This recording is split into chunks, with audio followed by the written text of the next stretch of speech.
Check.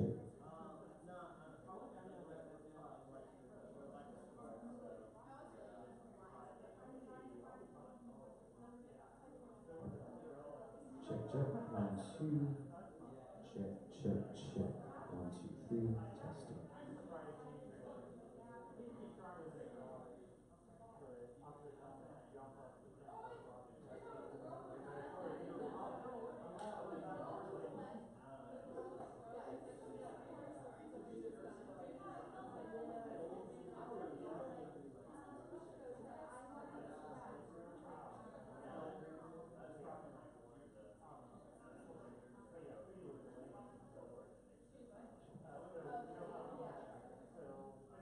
Check, check.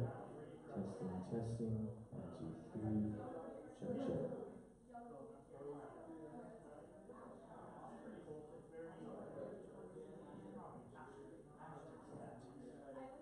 And then I've always talked about basically we're gonna have y'all talk about your atmosphere. But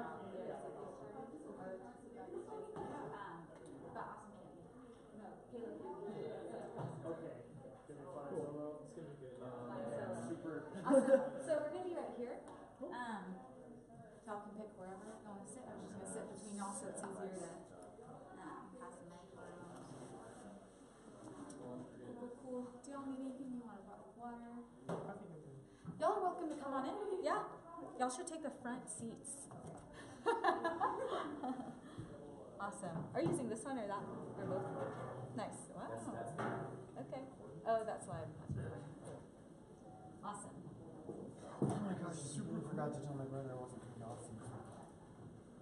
How about we go ahead and take a seat just so Ben can see. Ben, are you able to see if this is fitting everything? Do you want us to? Yeah, I'll double check. Awesome.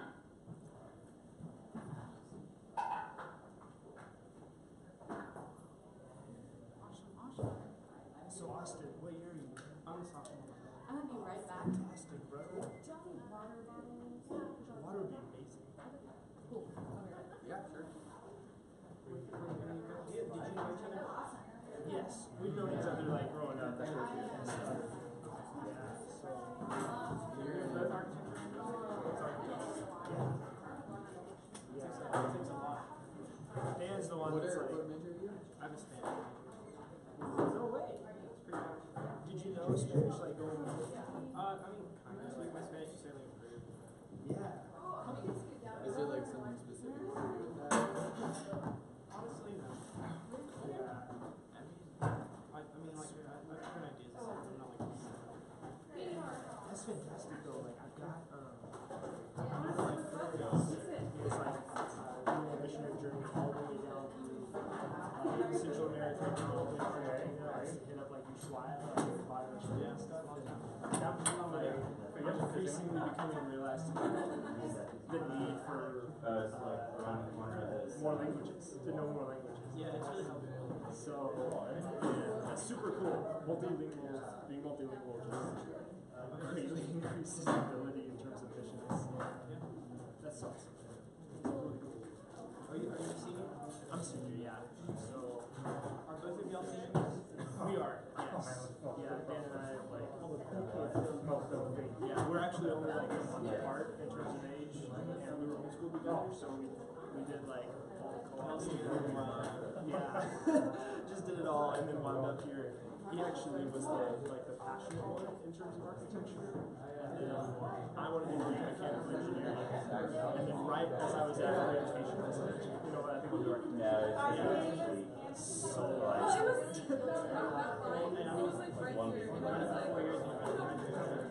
yeah, I think it was just like a huge God thing. Yeah, it worked out all right. So, post college, you're going to go into the Choose there. Now, I'm like really ignorant.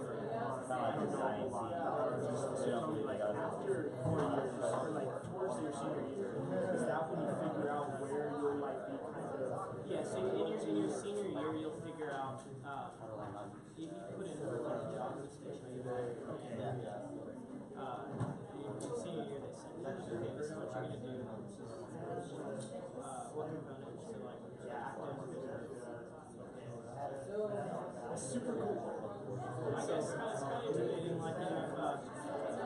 If you're not top of your grades, it's kind of like when you figure out you're going to be a reservist and you're going to find a real job. Wow. Does ROTC like provide like a really large chunk? I know. It's like a part-time job. It's like a part-time job, yeah. Well, we have a lot of benefits from it, so it's a trade-off. And I think like that's your conviction. Yeah. Anything can happen. Is there ever specifically like, okay, if there's one somewhere I'd love to go? So, is like where you get deployment is when you rotate into like you use that like when you go into combat zone. You don't stay there. So like somebody's stationed in literally like rotating. I want to get into Hawaii. I said,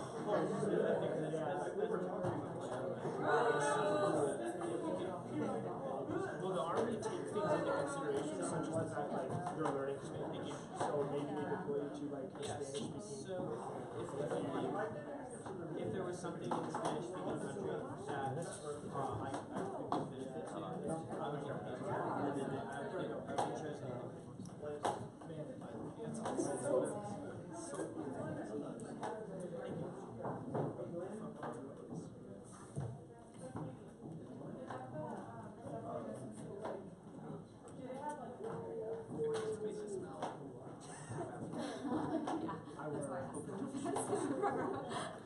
I knew no one would.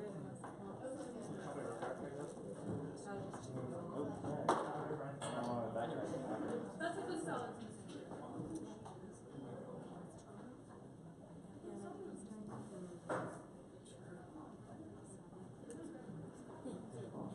Hello.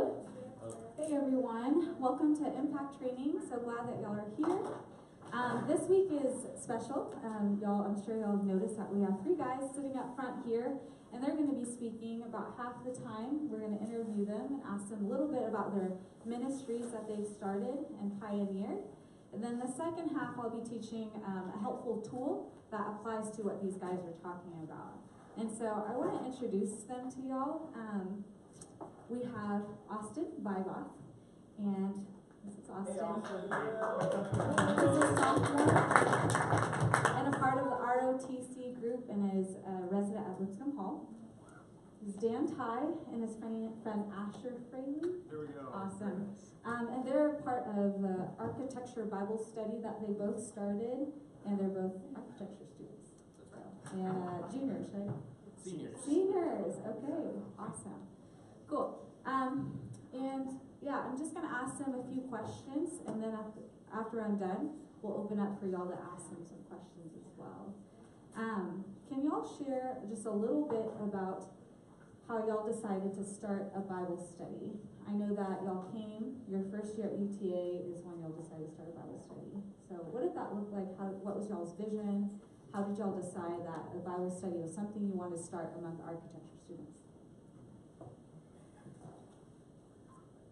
Yeah, so I think first year we probably had the idea because we came to college here together, good friends from I don't even know when, but we didn't act on that conviction until sophomore year for sure. I think we kind of realized that there was just a huge need in the architecture community. That, you know, being in there, you get to make friends with people, and you see them like 60 hours a week sometimes. Like, it's crazy how long you're with these people. And so, you know, you spend that much time with someone, and you get to know them pretty quick. So we could just kind of tell, like, man, the community here is like super secular. Like, this is a crazy opportunity for a harvest. So maybe we do something with that, you know? Maybe we start a Bible study and start evangelizing to the classmates and things. Yeah, and I mean, a little background on us. We were both homeschooled, and we grew up in these little Christian bubbles. And so coming to UTA was kind of this eye-opening experience. But sorry, if I can tack one more thing onto that. The whole like genesis of the of like when we decided this, that like moment where like, you know, when we decided like, hey, we should start Bible study, was literally Asher was sitting on the couch. I couldn't even remember this in full detail once talking to you, but Asher relayed it back to me. And I think it was him, might have been me, probably him, was just like, Dan, we should start a Bible study. And I was like, we should do that. And that just kind of stuck with us until eventually it became a thing. Yeah, that's awesome. I remember you sharing with me, I asked you, were you afraid to start a Bible study? What were your concerns? I think both of y'all, you said that you grew up in a homeschool community. You came to UTA, I would think I don't know, maybe homeschoolers would be afraid of starting Bible study in a really secular environment. Did you have any fears of maybe no one's gonna come, maybe y'all won't be relatable? What were your fears? And what were your concerns? And then what did y'all see God do in and through that? I remember you shared some interesting stuff with me.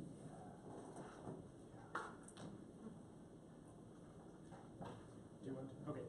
Yeah. So, oh goodness. So what were our fears and concerns?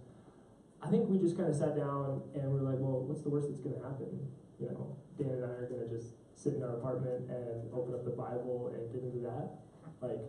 That's still a win in my book. So it's kind of if people come, then that's awesome. And if they don't come, we're still going to praise God.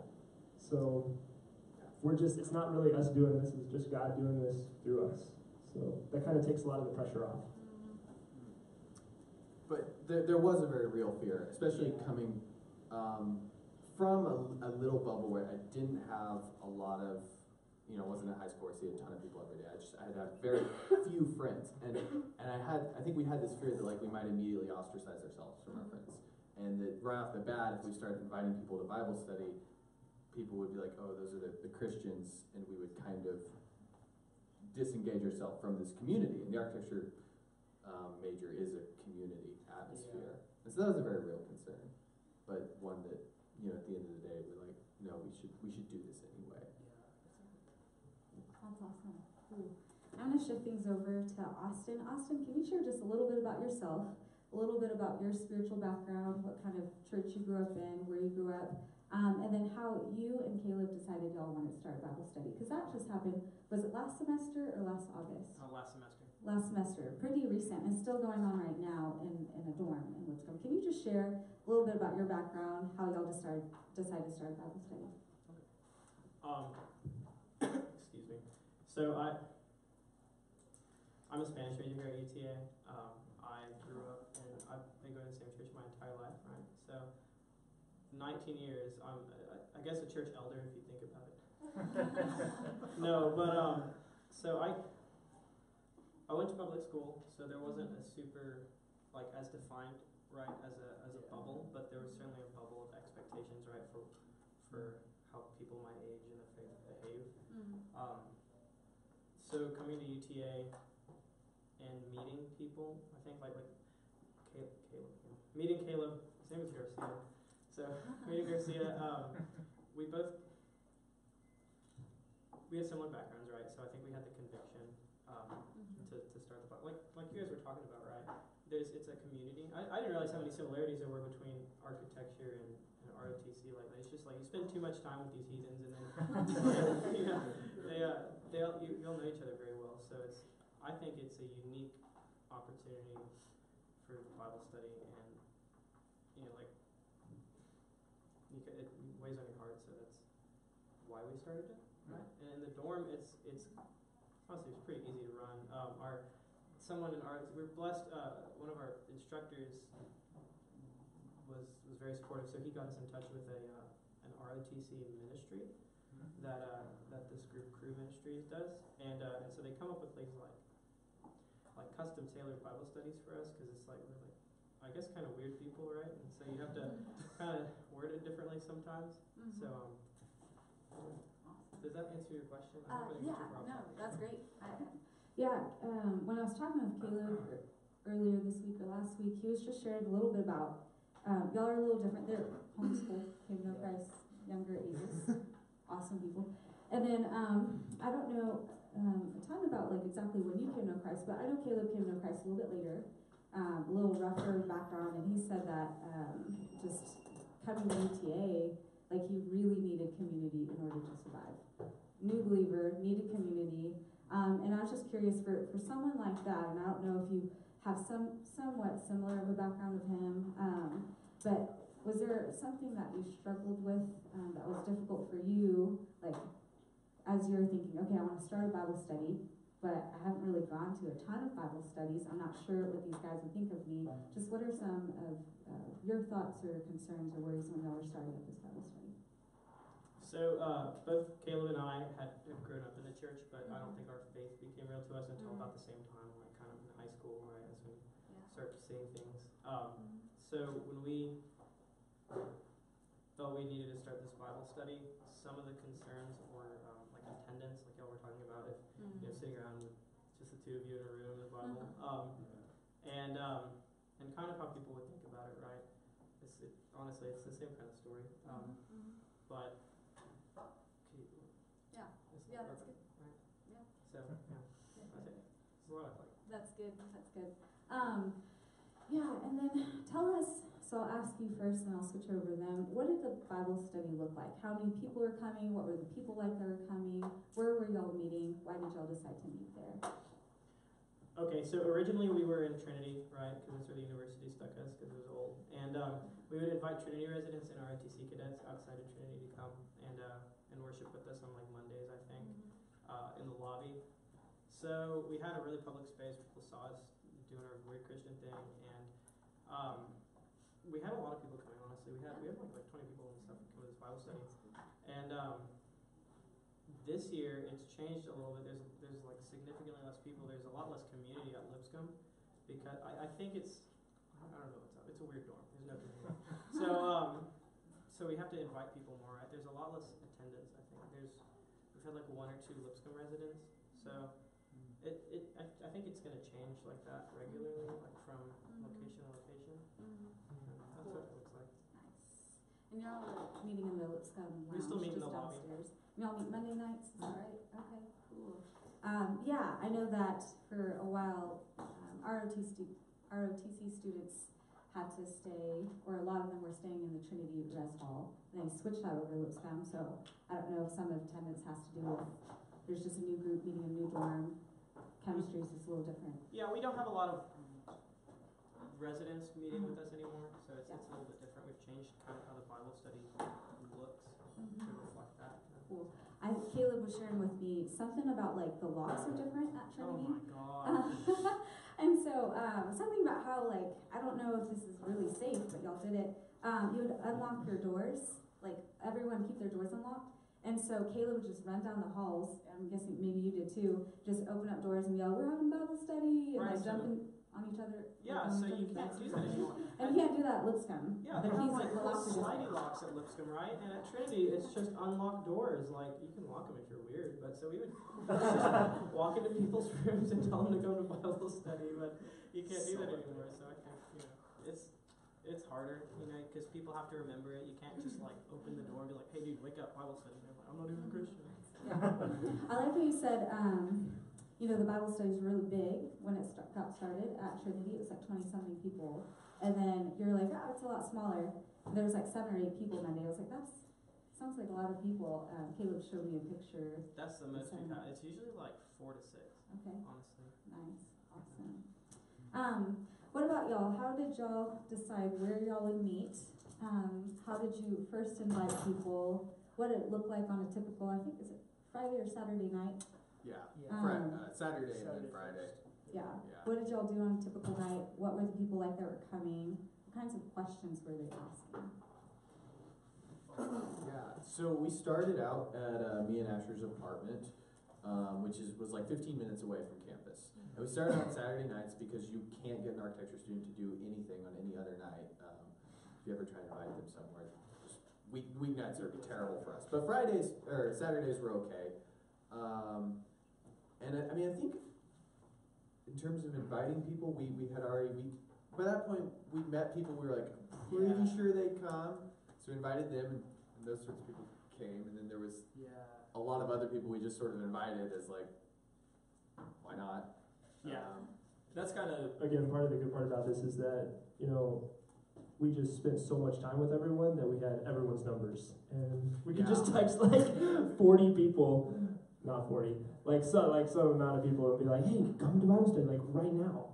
And, again, though, I think part of the question was like, what did we do when we were there and stuff? What does a typical night look like? What did a typical night look like? So by the end of the week, we are flat out exhausted. Probably like a lot of you guys are too, to be honest. But, you know, we put in like some crazy amount of hours in the studio, cutting up small pieces of wood with sharp knives and things like that. And yeah, and like no one is like, wow, I feel like I'm in a mood to just go and meet some new people right now. Yeah. Like, who does that? So, well, I guess extroverts do that. But that's not Dan or I. But you know, I think we kind of countered that by saying we will make an entire 7-course home-cooked meal for you guys. Yeah. And truth be told, it actually was like kind of crazy a little bit. We would just have so much fun in the kitchen, you know, making this like fajitas or something, and none of us know how to cook, so we're like totally butchering it. But it's just a great opportunity. You know, people come over and they're like, wow, like smoke's coming out their window. Like, this is, I don't know if this is the right place. Are these Christians? Like, but you go inside and, you know, and immediately you can invite them and be like, hey man, come on into the kitchen, like, get in here, you know, can you take control of the potatoes, bro? I gotta go do something else. And it's just a great kind of like relational thing. And then immediately these people that maybe, you know, you don't see a lot outside of school, they feel at home. Yeah. Right here, just almost instantly. So you pull them in and then, you know, we would just start. We just get down on the living room floor. We only had like a couch and a broken chair. So most of the people just sat on the ground and we would just open up and get into the Word, start talking, and people would have questions. You want to talk a little bit about like kind of the diversity of the group that we had? Yeah. Are we? I mean, Yeah, we're let's maybe a hear little past it. the Yeah, question, sorry. but yeah. So I mean, it really we had a wide range of people that would come on a typical night, and like Asher was saying, it was really fun to cook together because some people would come. Yeah, there we go. We got some food. That's my wife actually, and another girl, and they're praying together. You can see the tables full of tacos and stuff. Yeah. This was at me and Asher's. where we This is started. like really old. What apartment complex? It was The the venue Off of Meadowbrook. It's right off next to East the Chase. AMC Theater. If you're on driving down I-30, you'll pass it. It'll be on your right. Yeah. It's off campus. Yeah. And so we'd have like people come from all different spiritual backgrounds. Like some people would be on fire and you just couldn't even get them to shut up during Bible study. Yeah. Some people would have like 1,000,001 questions and you'd be like, you know, I've never encountered that question before. Like, and so it was very hard to negotiate like a lot of different backgrounds. There we are. We eventually, so we moved to these two girls who are awesome on Fire for Jesus had an apartment right next to the architecture building. And so they offered us their home after a while because a lot of people told us they couldn't come because they didn't want to drive all the way out there.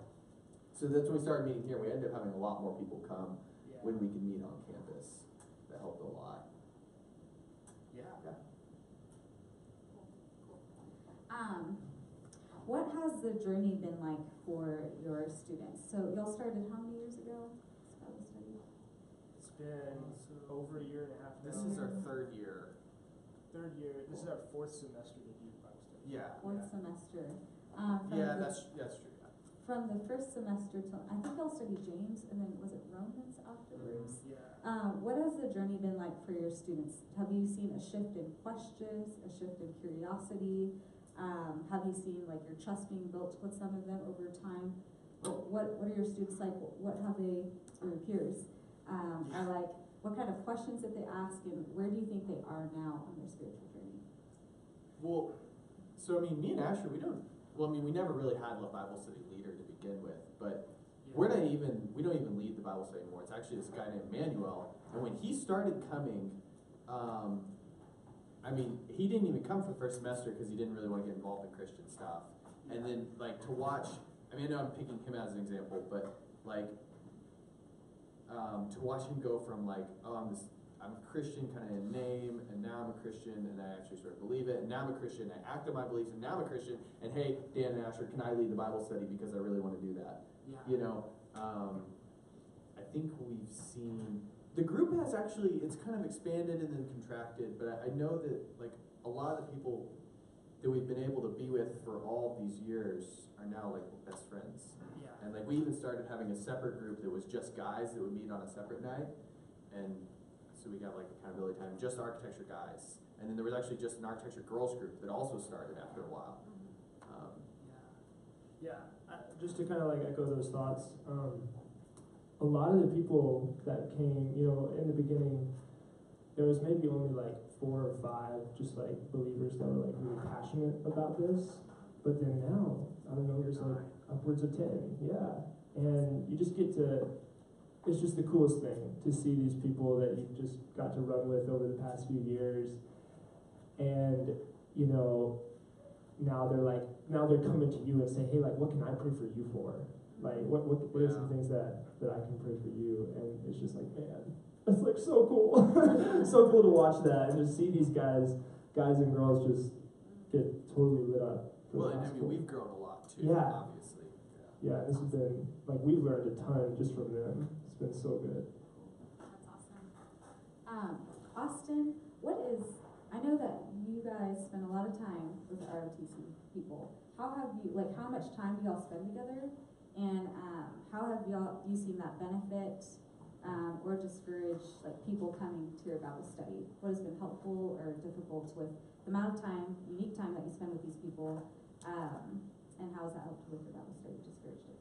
Okay. So I can give you what like our day looks like, right? And like the interactions we have there, so you can kind of get the idea of our relationship. So this morning, right, we all woke up at 3:15, and we spent 4:15 to 7. We did a 10-mile run together, and then from there, Do you want to explain what a rep is? we put on a heavy backpack and we walk in our boots and try to sleep, I guess. So that's a lot of time you're spending with these people, right? And they say like pain brings you together. I don't know if you say that in the real people world, but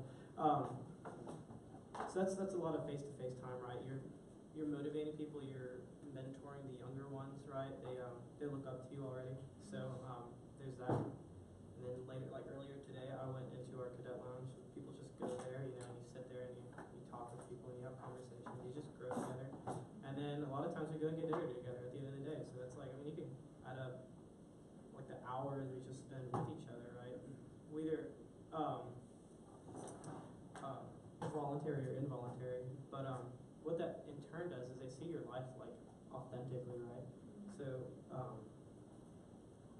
if you ever had the misfortune of hearing soldiers talk with each other, like you'll know that they're just really, you know, like they're horrible people. So when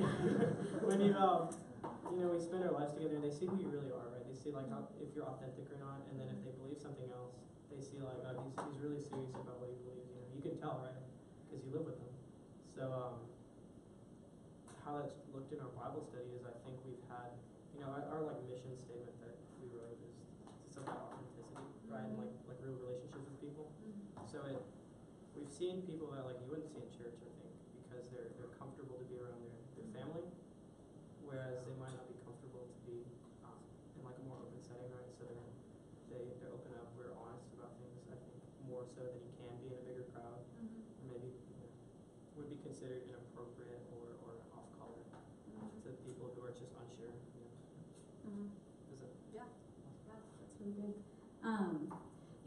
It's interesting because what y'all have both noticed is that y'all have unique circles of influences, and you've had different places and venues to invite them to things, to invite them to Christian ministry. You've been a part of Vertical at International Night, and you notice like they're just not coming to something like that. Like you said, it's not until like Friday or Saturday is when you noticed that they could do something, which is funny because most people on a Friday or Saturday don't want to study the Bible, and they're Christians, and then non-Christians are like, yeah, I just want to hang out with y'all and do stuff with y'all. And so y'all noticed a unique time to meet with them and to be of influence among them and with them. So that's cool.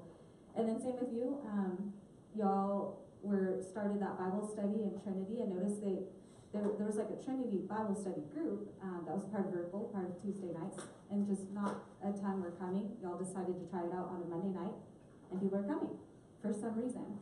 And then y'all also have this trust, like you said, that you've built with them.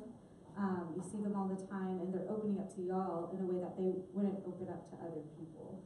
And I think that's really cool that y'all noticed those unique circles of influences that y'all had, and y'all did something about it. What y'all decided to do is try something new to reach out to them, and you started the Bible study, which is really cool. What are some challenges that y'all have faced along the way that y'all would like to share? Some of that. I know y'all just got started like a semester ago, so I'll let you just think some about that, some challenges, and then I'll turn it over to y'all. What are some challenges that y'all have faced? Something that you think that you could have done better, that you might want to even try this last year that you have with them? What would y'all like to share? Yeah, so just to kind of put like a dating analogy in the pot, you guys know that term in relationships, like when you start dating someone and you call it like the spark or whatever, right? And then eventually down the road, that thing goes away. And hopefully you're left with a steady burning fire. And I think in some instances, this has been going on for a little bit now, and we can look back and be like, man, there was some passion there those first few months that I don't really see a whole lot of anymore. And I think just kind of, I remember we can look back, both of us can, and we can see some conversations maybe that we had with some people, some of our classmates, where we were just really blunt with them about impressing on them the weight of eternity, like heaven and hell are real. Eternity, just really pressing in and really pushing into the gospel, like sharing the gospel with boldness. And now I think some challenges are though that can kind of fade out, and you can be almost left with like a checkbox of just like, maybe just this time maybe we just share a little, maybe I just share my testimony this time, and then next time I'll just ask something in prayer, and then 20 steps later I'm going to finally get to the gospel.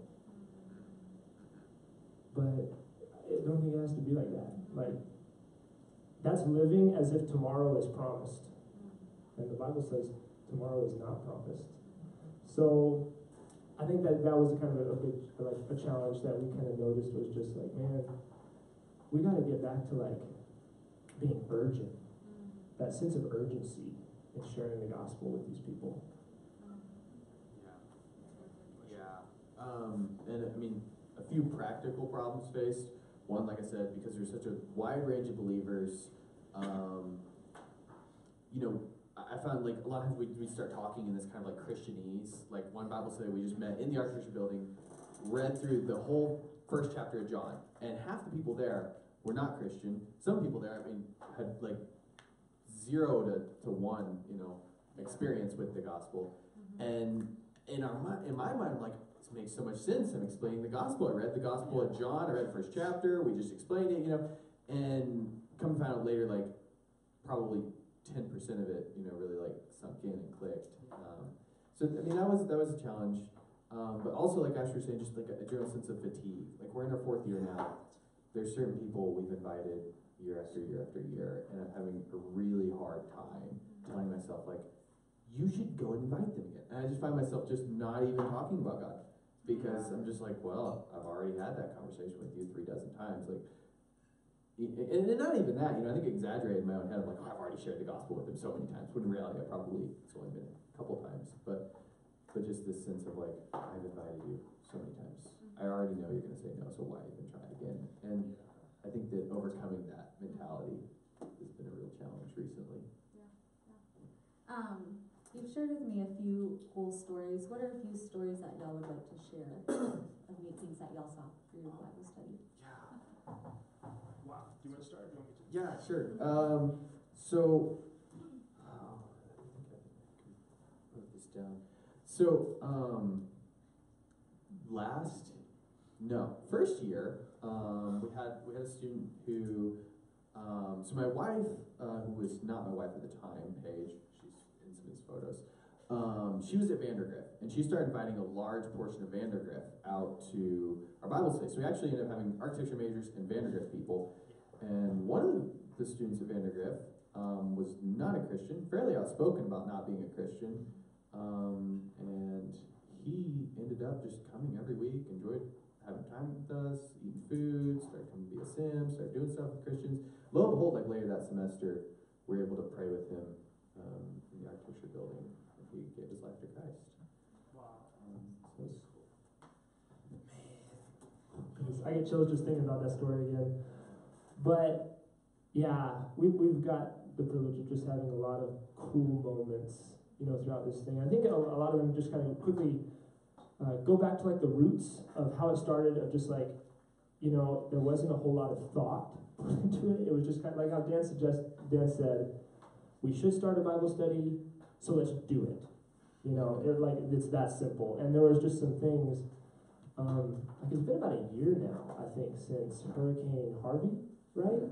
Swept through the Gulf, and I remember kind of some of the leaders of the Bible study. We were just getting together before school started, and we're like, hey, let's just pray and figure out what seek God and see what He wants to do this semester.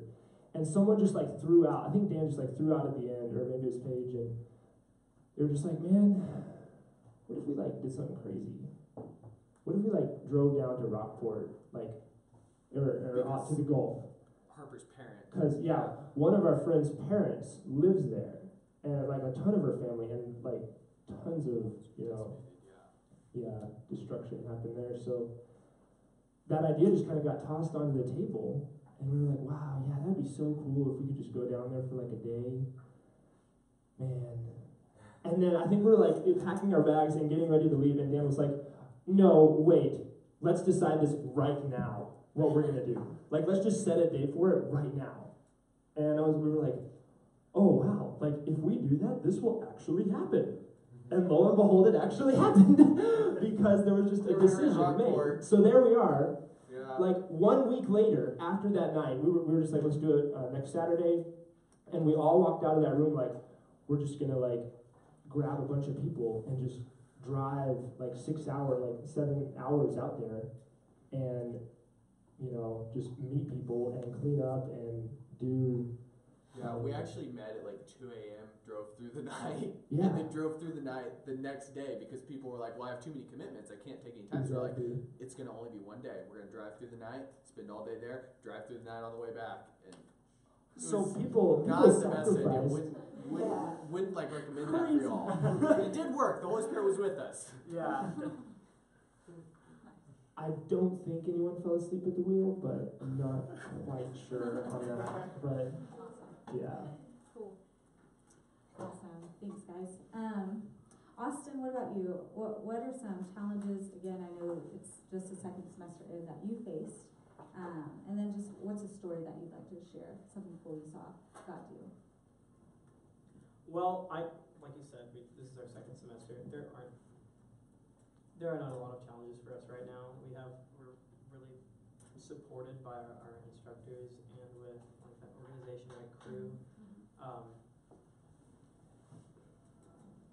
You could think of attendance as a challenge, right? Mm-hmm. But like you were saying, right, we're not recruiters or anything. We're not trying to just lock them down. I think we have good relationships with people. So even if it's 4 people, I don't think it's a challenge, right? Maybe the inability to barge into people's rooms, but a really cool story. I think it's really how we started, right? So Garcia and I met. We were running, and we were talking about we play the guitar, we listen to John Mayer, and we're Christians, right? That's those are the 3 things you establish when you meet someone, right? So kept talking about it, and we felt like we needed to start this Bible study, so we did at Trinity, and our instructor was like, oh, hey, heard y'all started a Bible study. Well, let me get you in touch with these dudes that do all this stuff, right, like the Valor Crew Ministries and all that. So, because we were just blessed that, the Lord lined up this appointment for us, right, at the right time. So we got all sorts of help from organizations that have done it before. We got to talk with a lot of ROTC cadets that have started their own Bible studies like that. And we've been blessed with so many resources and support from local churches and stuff like that. So I don't know. I think it's stuff like if you're just passing like, oh yeah, you know, oh gosh, I have to respond to Shane again. He emails me all the time about church. But like, if you think about it, we're just so blessed. Like, I don't know, it's not a big story. Nobody came to know Christ there, but like, it's just, I don't know, it's a miracle we've been given what we've been given. Cool. Do you have the pictures of Caleb? Can you just run through those? Oh, they didn't come through. Okay, never mind. Sorry. Awesome. Okay, last question that I want to ask y'all is, what's really cool that y'all both pointed out is that these Bible studies are super simple.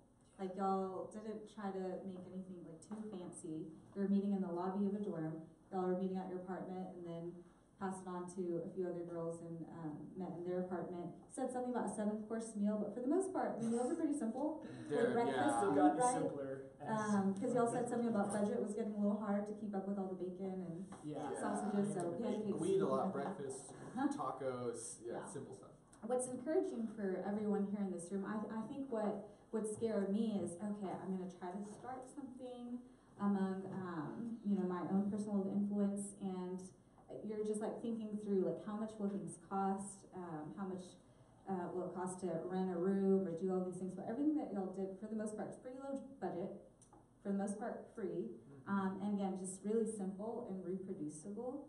And every single person here in this room has their own unique sphere of influence, which is really cool. Architecture, ROTC, and so if you're a part of some organization, if there's something that you like to do for fun, if you have a major, if you live in a dorm, you have your own unique sphere of influence. You can look around you and you know that Kyle and Shepard don't have the exact same friend group.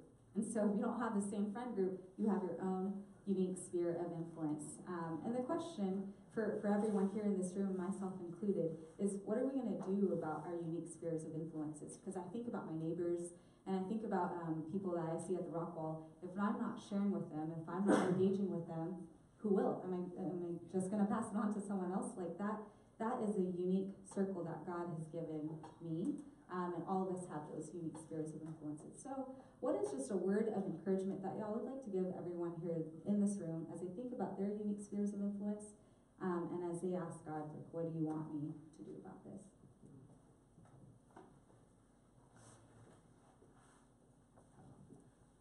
Well, so I mean, going back to like the beginning of like how we decided to do it was just, we were sitting around and we're just like, we should do that. And hesitate here because I feel like I'm saying something false, but we never actually sat down and prayed and we're like, God, is this your will that we start a Bible study? We were just like, no, we should start a Bible study, and if God's for that, like, then he'll produce fruit through that. And we've seen him work through us, and it definitely has been him. Like I look back at all the things that happened, I'm like, there's no way that was me. There's no way. If you would have told me some of the things that are gonna happen, I was just like, I could never do that, and I can't, and I didn't, but it was God working through us and peers. So if I could offer one word of encouragement, it'd be like, you should do it. Like, you should start a Bible study. Like, why not? I mean, I know I heard from one family that was just like, yeah, my whole goal in life is, or the newlyweds, like, yeah, our whole goal is to adopt a child. And we're going at it with the mentality that God wants us to adopt. And unless we hear a clear word otherwise, then we're going to adopt. Not like, oh God, maybe I'll seek your will. Maybe I should adopt. I don't know. Like, should I? It's like, no, I'm going to, unless God tells me otherwise. Yeah. So. Yeah, I think that's so good. What are you gonna do? Get in prayer and like, is God gonna tell you don't start a Bible study? Yeah. I mean, maybe there's like some special case, but like God says, like, go and make disciples. And I think. The encouragement that I would give is that, man, let's see if I can remember it correctly. One of my most favorite, did I say that right? Anyways, one of my favorite, Christian, inspirational quotes is, don't fear doing big things for God and failing. Fear instead doing little things for God and succeeding. And the idea behind that is that when we do little things for God, God doesn't have to show up. But when we do big things for God, that goes beyond our own ability, then God's like, wow, like they're stepping out of the boat. They're putting themselves in a situation where if I'm not there, it's going to fail. And that's like the whole, you read the last sentence of Matthew, and I love that Jesus ends the Great Commission with, go and make disciples, and I'll be with you to the end of the age. The promise is that when we step out in faith, that's when God's with us. That's when we encounter the presence of God. And so, all the ideas of I don't have the resources, I don't have the wisdom, I don't have the capability, I don't have the influence, I don't have the friends. God's on your side. And if you just step out, He's going to take care of the rest. Awesome. Cool. Caleb, or Austin, sorry. Same question. What is just a word of encouragement in a sentence? How do you want to encourage the students as they're thinking about what does God want me to do with my unique circle of influence? Right. So I think there's we're really objective, right, Percy and I. So you gotta have a sphere of influence. So it's easy to not when you go to church, because that can become your sphere of influence. But you don't do anything there. So you have to have a sphere of architecture or ROTC or whatever. And then you just do it, like they said. That's icy right there. It's just do it. And if there's already one, get involved with that one. There's no reason it's dividing believers. Just get involved or start it, right? And then the third thing is be really honest, be really frank with people at college, because they're here to get their degree and to learn and to get better and to leave. So, like you were saying, the Christianese, right? Garcia and I, we say, beat around the bush with their isms and stuff, Be honest with them, use real people English, right? If the pastor said it, you might reword it so that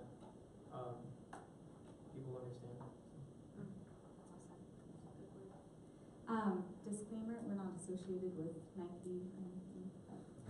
There's a lot of just do it coming from this stage right now. No.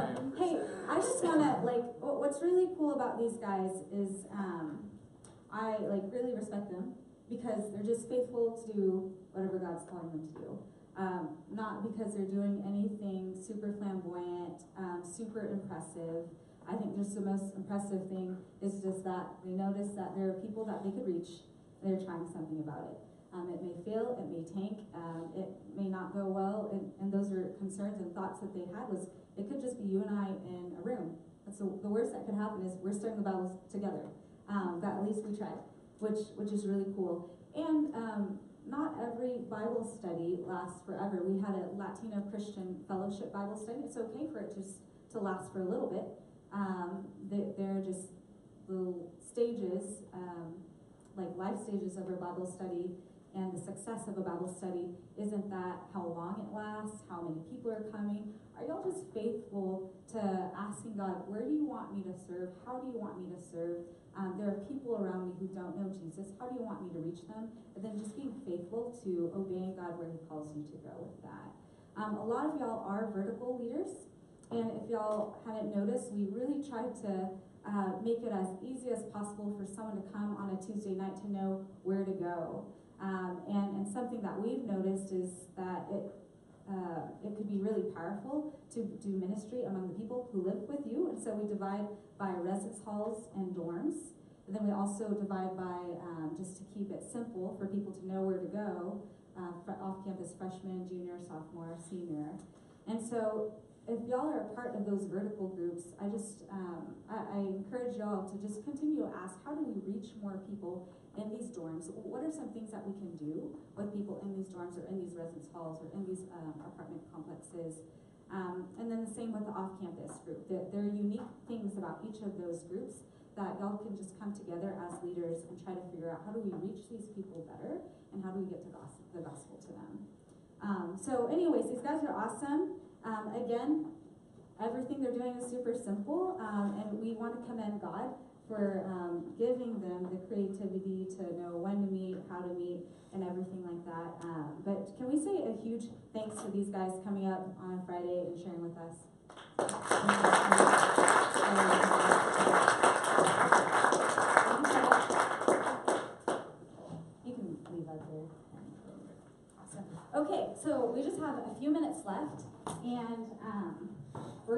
through a quick activity. Just take a few of those and pass this back. Take a few of those. Quick activity. So this next tool that we're going to go over is called the 2+ prayer card. And it's basically something that you can keep in your wallet and keep in your pocket, keep on you at all times. Some of this will look a little bit familiar, but the new thing we're going to introduce is just the idea of these thresholds that our friends will cross as they decide to follow Jesus, if God is leading them to follow Jesus. And then for us, something that we just haven't talked about as much as a ministry is identifying where these friends are on this threshold, on these different thresholds. And so we'll go through these together, and it'll be at step 3 when I go over those different thresholds. So open it up, grab a pen. The first thing that we want to talk about is just opening up your eyes and noticing who are in my unique circle of influence, sphere of influence. So let's take 2 minutes to fill out this prayer map. Write your name in the middle and list all the non-Christians you see regularly. These could be people that you see in your classes, people that you see in your dorms. Go to Starbucks regularly. I know I've seen a few of y'all there pretty regularly. There might be a few people that you tend to sit with or see. Who do you normally see on a regular basis? Take a few minutes to write out some names.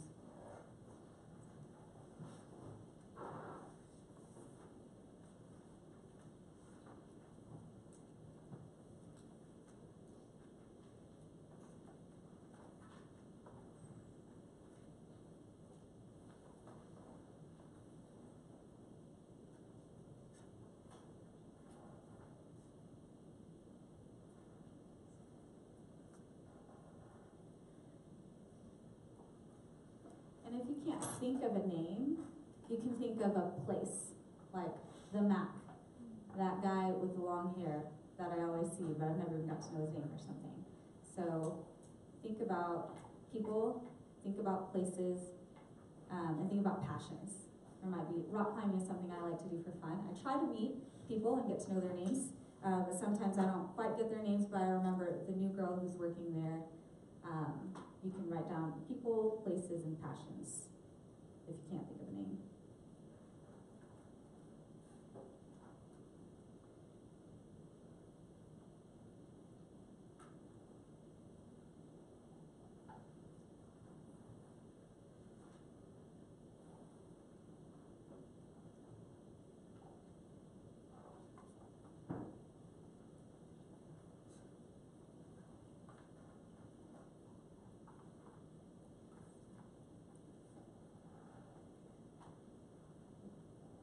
All right, we'll move on to the next part.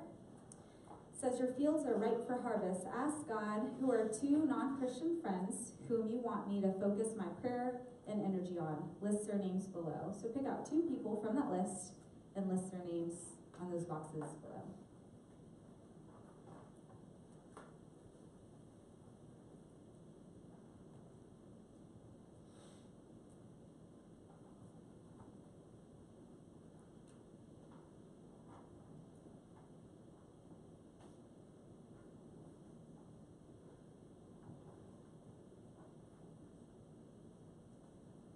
Cool. Okay, the next part, I want y'all to turn really fast. We're going to take a quick minute, and y'all just share 2 of those names and share who those people are, and then spend a few seconds in prayer. Spend 30 seconds praying over these people and asking, how do you want me to pray for them, and how might I invest in these relationships? So turn to a partner, share those names, and then pray for them.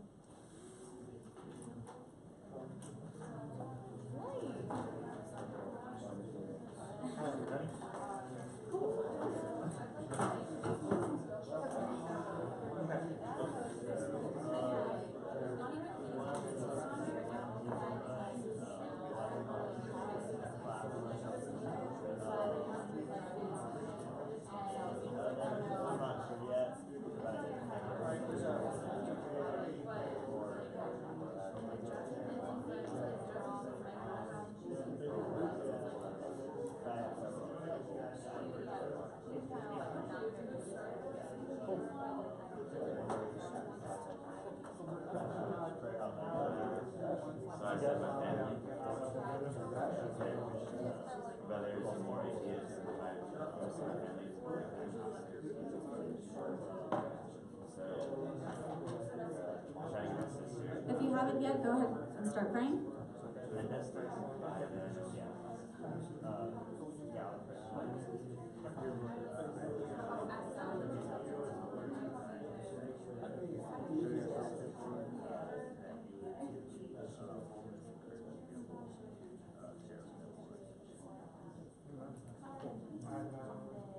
Father, we thank you so much for these unique friendships that you've given us. We thank you that it may be pretty likely that a lot of the names on these pieces of paper are all different than one another. I pray, Father, that you would give us wisdom to know how to love our friends best. And you give us a heart to desire to share with them and to love them and care for them, Father. Give us wisdom to know how to just open up communities and just be friends with them and hang out with them and open up opportunities for us to share the gospel with them. We love you, and it's in Jesus' name we pray.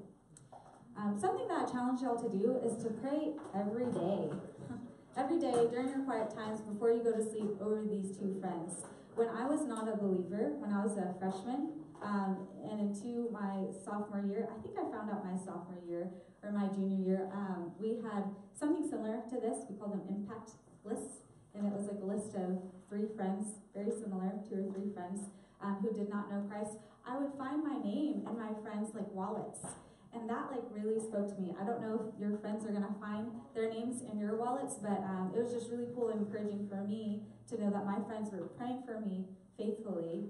And then I later came to know Christ, which is really cool. So God definitely wants to use prayer, and God definitely wants to mold and shape your hearts to have a heart and desire to share with your friends. So I challenge y'all to pray every day for your non-believing friends.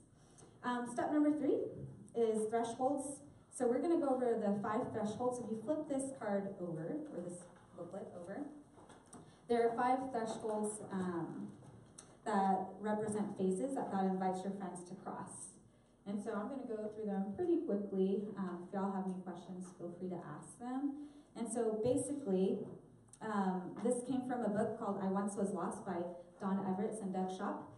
And what he spends most of his time in the book communicating is that people just go through different thresholds or cross these few thresholds. And he says that most of them crossed all of them before they decide to follow Jesus. And so the first one is trust. Your friend may have little or no trust for Christians. So what should your next step be for that friend? Invest in your friendship and build trust for them. There are a few ways to do that. I have 5 that I grabbed from the book. And the first one is prayer. When we feel the temptation to defend, we can choose to stop and pray for those friends. Quick story. I've shared this with some of y'all. I was rock climbing.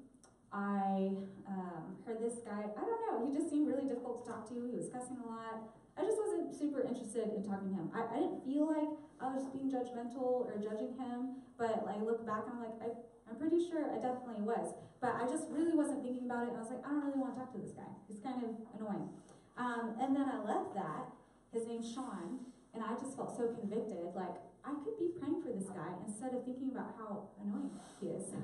And so just prayed about reaching out to him, found him on Facebook messaged him. We exchanged a few messages. We decided to meet the next day here at the BSM. I shared my testimony with him. I asked him a little bit about his spiritual background. And then I found this, I used a Knowing God Personally booklet, that blue booklet, shared the gospel with him through that. And then he decided to follow Christ. And he works here on campus as a professor and knows Jesus, got baptized recently. Him and his wife have a child. Really cool. But when we feel the temptation to defend, we should just choose to stop and pray for them. The next step, another thing that we can do to build trust is learn. When we feel the temptation to just be bruised and feel offended, we should just choose to learn. There are so many different examples of what that could look like in our lives, but just try to learn from your friends, glean from them.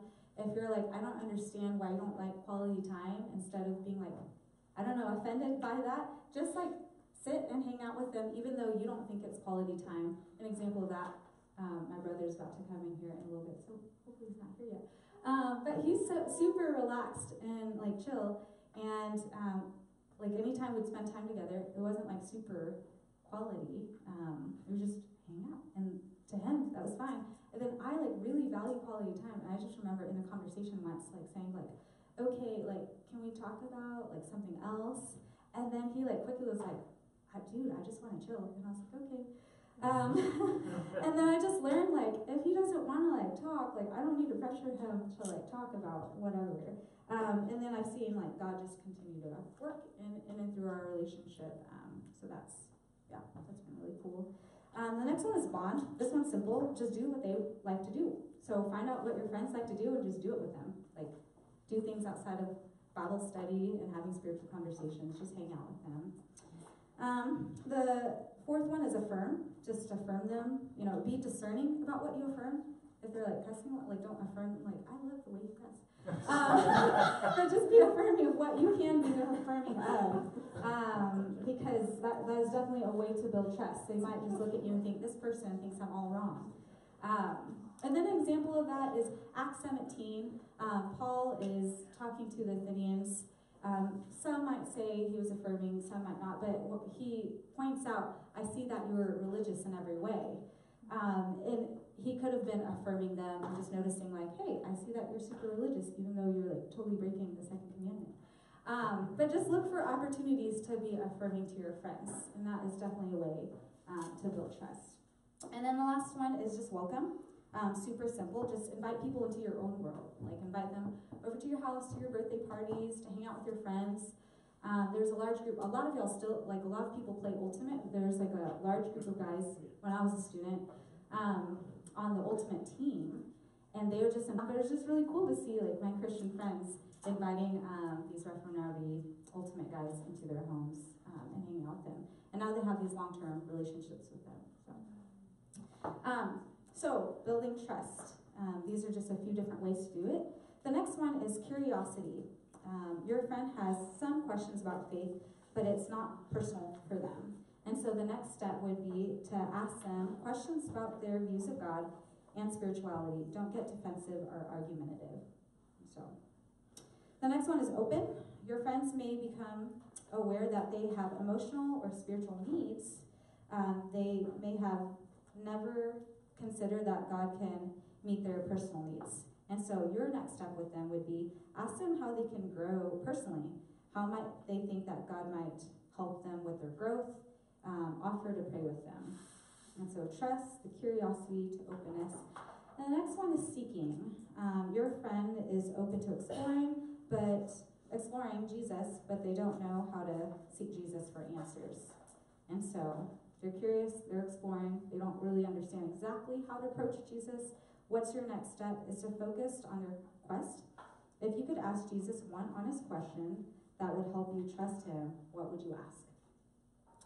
And the last one is follower. Your friend has been exploring Jesus. They might be ready to become followers of Jesus, which is really cool. There's a lot of people in our vertical groups that I think are between seeking and following. Some maybe have just come for the very first time. They're trying to see if they can even trust you, hang out with you. So what do you do with those people that you notice they've been coming to vertical a lot, they're studying the Bible a lot, and they're sharing a lot and contributing a lot? Your next step could be, can I share how someone can become a follower of Jesus? Share the gospel with them, invite them to put their trust in Jesus. A lot of y'all have been trained to do that and have done this before through like the 3 circles. So you can pull them aside, I don't know, maybe that night, or just ask, hey, you want to get coffee sometime? I'd love to get to know you better. It's time for you to share your testimony and say, I've been wanting to show you something. You pull out an index card or even a napkin and draw the 3 circles and then ask them, would you like to respond by following Jesus? Is that something you're interested in? Is that something you like to do? And yeah, you do that with them. And so let's flip this back over. And the next step is to identify where these 2 friends are. So let's it doesn't say that quite there, but I'd like for y'all to do that at step 2, where those two names are, right where you think they are. Do you think that they're trying to trust Christians, or curious, open, seeking, or following, like ready to follow? Where would you say your friends are? Go ahead and write it beside those 2 boxes in step 2. And then when you're done with that, in step 3, I'd like for y'all to write down just a next step that y'all would like to take this week. Maybe the next step would be, I want to get coffee with this friend, or I want to ask this friend if he wants to go and work out with me. I want to invite this friend to our Bible study, or to work out, or to hang out to my birthday. What is the next step that you'd like to take with some of these friends? Cool. All right. And last part, I want y'all to fill in the blanks and read over this. I'll read over it real quick, and then I'm just going to have y'all turn to a partner and just share what y'all committed to, and then close in prayer. And so, because I want to see my friends blank and blank grow toward new faith, I commit myself to prayer, partnership, my practical steps to help them grow toward Jesus. I commit to pray blank times a week, starting blank. I commit to accountability with my prayer partner. You can think of someone that you might want to ask to be your partner in keeping you accountable to this. And then I commit my next step. So it might be similar to the next step that you had already written down before. Could be different as well. So go ahead and fill that out, and then turn to a partner, and then share with them, and then close in prayer, and then I'll close this when y'all are done.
His name's Joshua. But he knows my family. He basically is part of our family. So yeah, my family is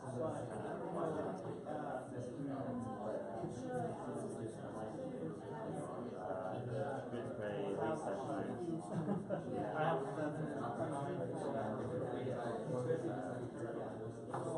Build trust with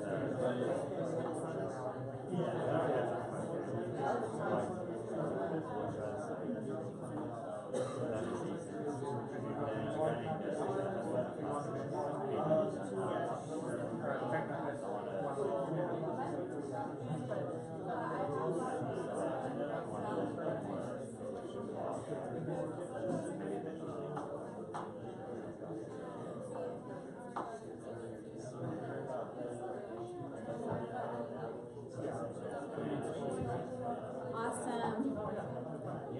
All right, are y'all done? Did y'all get to share? Cool. Awesome.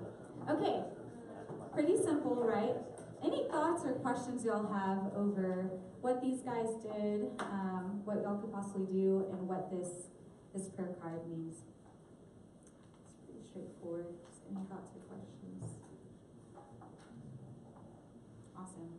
Well, these guys are around a lot, and so you're welcome to just reach out to them find them on Facebook, ask them whatever questions you want to ask. Again, y'all are doing awesome. If you're a vertical leader, we've tried to help y'all just stick y'all in unique spheres of influences, and what you've seen, we've done that through where people live. One verse, or I guess it's a few verses, I want to just read off to y'all before we end is 1 Corinthians 2, 1 through 5. And when I came to you, brethren, I did not come with superiority of speech or of wisdom, proclaiming to you the testimony of God. For I determined to know nothing among you except Jesus Christ and him crucified. I was with you in weakness and in fear and in much trembling. And my message and my preaching were not in persuasive words of wisdom, but in demonstration of the Spirit and of power, so that your faith would not rest in the wisdom of men, but in the power of God. Just really encourage y'all as you just pray about opportunities to share Christ with your friends and to reach your friends, that we ask that it would be the Holy Spirit that works in and through our relationships, that we would not rest in just our own wisdom, but we rest in the power of God, just like Paul prayed here.